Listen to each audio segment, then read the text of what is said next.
Legenda ini berawal dari sosok perempuan bernama Nyai Endit, seorang perempuan yang pada masa hidupnya dikenal sebagai orang paling kaya namun dibutakan harta.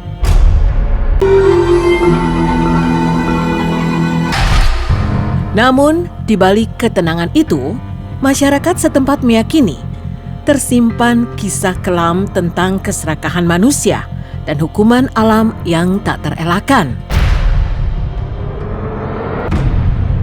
Legenda ini berawal dari sosok perempuan bernama Nyai Endit, seorang perempuan yang pada masa hidupnya dikenal sebagai orang paling kaya namun dibutakan harta. Jauh sebelum dikenal sebagai perempuan kaya raya, Nyai Endit hanyalah seorang gadis miskin dari keluarga sederhana.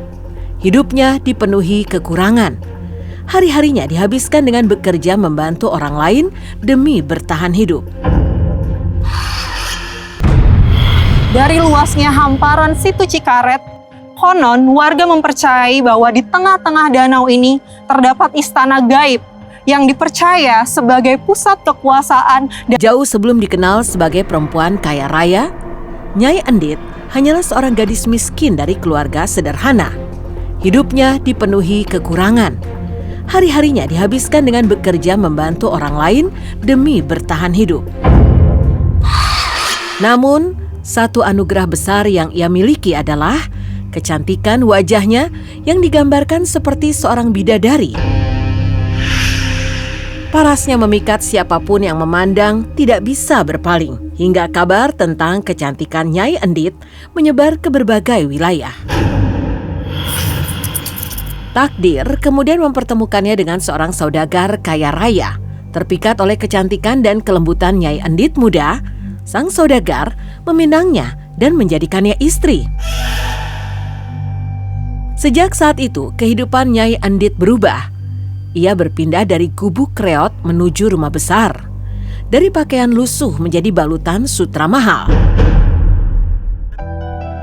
Namun, kemewahan itu perlahan mengubah jiwanya yang dulu murni.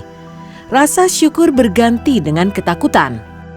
Takut kehilangan harta, takut kembali menjadi miskin seperti masa lalunya. Ketika sang suami meninggal dunia, ketakutan itu semakin mengakar. Nyai Endit mewarisi seluruh kekayaan mendiang suaminya.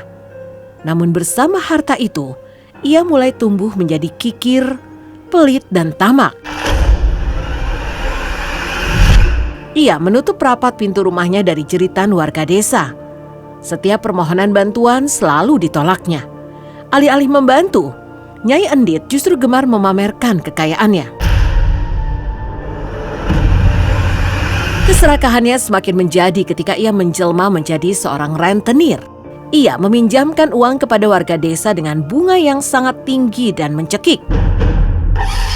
Ketika ada yang tak mampu membayar hutang, maka Nyai Endit tanpa belas kasihan akan menyita rumah, sawah, dan semua harta benda mereka.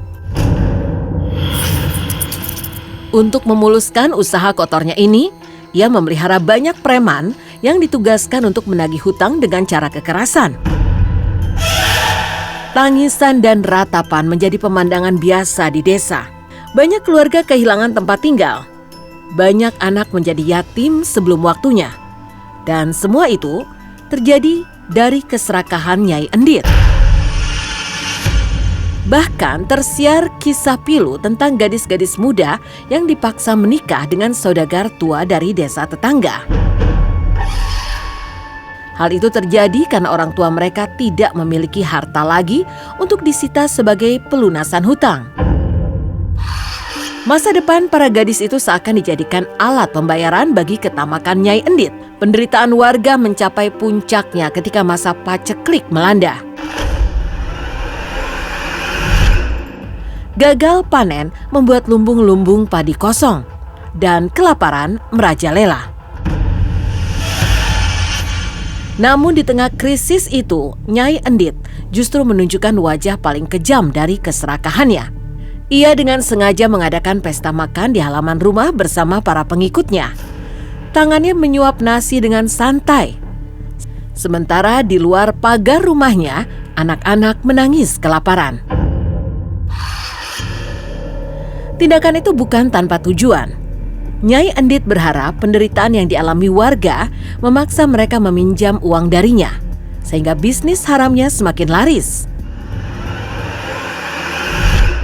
Desa itu perlahan kehilangan harapan, ketakutan, iri dan putus asa menyelimuti kehidupan sehari-hari di desa. Tak ada yang berani melawan karena kekuasaan Nyai Endit terlalu besar dan kejam. Hingga pada suatu hari, seorang kakek pengemis lusuh bertongkat datang ke desa. Pakaiannya lusuh, wajahnya penuh keriput, namun sorot matanya menyimpan ketenangan yang berbeda. Ia berjalan menyusuri sawah dan bertanya kepada seorang petani, di mana rumah orang terkaya di desa itu. Petani tersebut menunjuk rumah besar milik Nyai Endit. Warga desa sebenarnya ingin memperingatkan sang kakek tentang sifat jahat dan sombong pemilik rumah itu. Namun sebelum peringatan itu terucap, kakek pengemis telah menghilang seolah ditelan angin.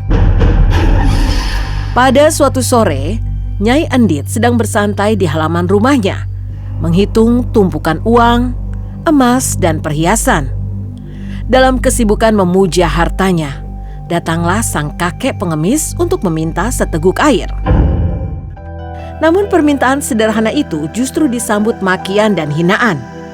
Nyai Endit mengusir sang kakek dengan kasar, memperlakukannya seolah makhluk hina yang tak pantas berada di hadapannya.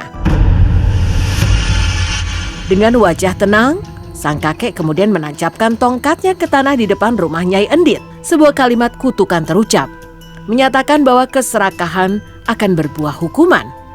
Setelah itu, kakek tersebut pergi meninggalkan halaman rumah. Nyai Endit menertawakan kejadian itu dan memerintahkan anak buahnya mencabut tongkat tersebut. Namun keanehan terjadi. Tak